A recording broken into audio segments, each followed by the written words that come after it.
நம்ம தமிழ் சினிமாவில் மே மாதம் ரிலீஸ் ஆகிற முக்கியமான படங்கள் மற்றும் ரீசெண்ட் டைமில் வந்து சில முக்கியமான சினிமா அப்டேட்ஸை இந்த வீடியோவில் நம்ம பார்க்கலாம். தமிழ் சேனல் உங்களை அன்போடு வரவேற்கிறது. மே மாதத்தை பொறுத்த வரைக்கும் சம்மர் ஹாலிடே அப்படிங்கிறதுனால கிட்ஸ் அண்ட் ஃபேமிலியை டார்கெட் பண்ணுற மாதிரியான ஹாரர் படங்கள், ஃபேமிலி ஓரியன்ட் மூவிஸ்லாம் ரிலீஸ் ஆகும். அதே போல் இந்த சம்மர்லையும் சில படங்கள் ரிலீஸ் ஆகுது. மே மாதத்தோட பெரிய ரிலீஸே இன்றைக்கி தான். மே 1ஆம் தேதியான இன்னைக்கு சூர்யா அவர்களுடைய ரெட்ரோ திரைப்படம் ரிலீஸ் ஆனது. கார்த்திக் சுப்ராஜ் டைரக்ஷன் பண்ணியிருக்கும் இந்த படத்தில் பூஜா ஹெக்டே ஹீரோயினாக பண்ணியிருக்காங்க. ரொம்பவே கிராண்டாக இந்த படத்தை ரிலீஸ் பண்ணாங்க. சூர்யா அவர்களுக்கு கங்குவா பாக்ஸ் ஆஃபீஸில் மிகப்பெரிய அடி வாங்கினதுனால இந்த ரெட்ரோ படத்துடைய வெற்றி அவருக்கு மிக முக்கியமானது.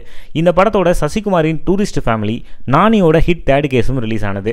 ரெட்ரோ தான் தமிழ்நாட்டில் அதிகமான ஸ்க்ரீனில் ரிலீஸ் ஆனது. அதுக்கப்புறம் தான் டூரிஸ்ட் ஃபேமிலிக்கு ஓரளவுக்கு ஸ்க்ரீன்ஷாட் ஷேர் பண்ணியிருக்காங்க.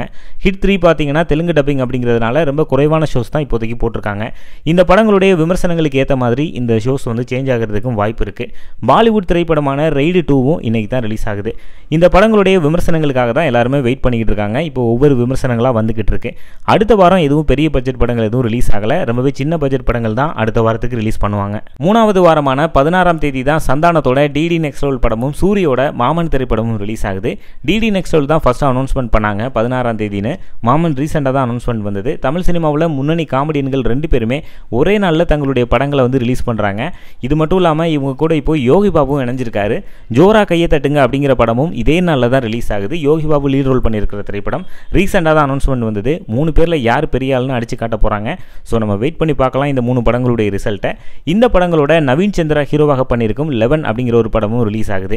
இது ஒரு கிரைம் த்ரில்லர் திரைப்படம். ரீசெண்டாக தான் இந்த படத்துடைய ட்ரெய்லர் வந்துச்சு. இது மட்டும் இல்லாமல் விஜய் சேதுபதியோட ஏஸ், சண்முக பாண்டியன் ஹீரோவாக நடிச்சிருக்கும் படைத்தலைவன், கௌதமனோட படையாண்ட மாவீராவும் இந்த மாதம் தான் ரிலீஸ் ஆகுது. வரலட்சுமி லீட் ரோல் பண்ணியிருக்கும் தி வெர்டிக் திரைப்படம் மே 30ஆம் தேதி ரிலீஸ் ஆகுது. இந்த படங்கள் தான் இப்போதைக்கு மே மந்த்தில் ஷெட்யூல் பண்ணியிருக்கும் சில முக்கியமான படங்கள். இது கூட சில சின்ன பட்ஜெட் படங்களும் இந்த மாதம் ரிலீஸ் ஆகுது. இந்த மாதம் எந்த அளவுக்கு தமிழ் சினிமாவில் கலெக்ட் ஆகுது அப்படின்னு சொல்லிட்டு நம்ம வெயிட் பண்ணி பார்க்கலாம். எந்தெந்த படங்களுக்கெல்லாம் நல்ல ரிவ்யூஸ் கிடைக்குதுன்னு வெயிட் பண்ணி பார்க்கலாம். சமந்தா தெலுங்குல சுபம் அப்படிங்கிற ஒரு படத்தை ப்ரொடியூஸ் பண்ணியிருக்காங்க. அதுவும் மே மாதம் தான் ரிலீஸ் ஆகுது. அடுத்த நியூஸ் என்னன்னா, மகாராஜா படத்துடைய 2வது பாகத்தின் ஸ்கிரிப்டும் இருக்க இப்போ நிதிலன் பண்ணிட்டு வரதா நியூஸ் வந்திருக்கு. லாஸ்ட் இயர் வெளியான படங்களில் மோஸ்ட் ப்ராஃபிட்டபிளான படங்களில் ஒன்று மகாராஜா. இந்த படத்துடைய 2வது பாகத்தை உருவாக்குறதுக்கான முயற்சிகள் இப்போ நடந்துகிட்டு வருது. விஜய் சேதுபதி பூரி ஜெகநாத் படத்தில் இப்போ கமிட் ஆகி அதில் நடிச்சிட்டு வராரு. அதை முடிச்சதுக்கு அப்புறமா மகாராஜா 2ல இணைவார்னு சொல்லப்படுது. அஃபிஷியல் அப்டேட் சீக்கிரமாகவே நம்ம எதிர்பார்க்கலாம். ரீசெண்டாக மலையாளத்தில் மோகன்லால் அவர்களுக்கு வெளியான தொடரும் திரைப்படம் 6 நாட்களில் 100 கோடிகளை கடந்து மிகப்பெரிய வெற்றி அடைஞ்சிருக்கு.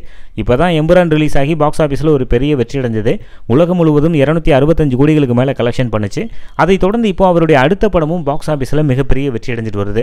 STR 49 படத்தில் சந்தானத்தை கமிட் பண்ணியிருக்காங்க. ரொம்ப நாளாகவே ரூமராக வந்துட்டு இருந்துச்சு. இப்போ அஃபிஷியலாகவே ஆன்போர்ட் பண்ணிட்டாங்க. நம்ம சந்தானம் மற்றும் சிம்பு அவர்களுடைய காம்போ பற்றி சொல்லவே தேவையில்லை.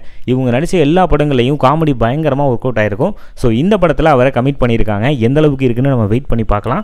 டிராகன் படத்தின் மூலமாக ரசிகர்களுடைய மனம் கவர்ந்த காய்டு லோகர் வந்து சிம்புவுக்கு ஜோடியா இந்த படத்தில் பண்ணுறாங்க. பார்க்கிங் ராம்குமார் பாலகிருஷ்ணன் இந்த படத்தை டைரக்ஷன் பண்ண டான் பிக்சர்ஸ் வந்து தயாரிக்கிறாங்க. படத்துடைய ஒவ்வொரு அப்டேட் வரும்போது இந்த படத்துக்கான எதிர்பார்ப்பு அதிகரிச்சுக்கிட்டே வருது. நம்ம வெயிட் பண்ணி பார்க்கலாம். தொடர்ந்து சினிமா செய்திகளுக்கு நம்மளுடைய தமிழ் சேனலை சப்ஸ்கிரைப் பண்ணுங்க.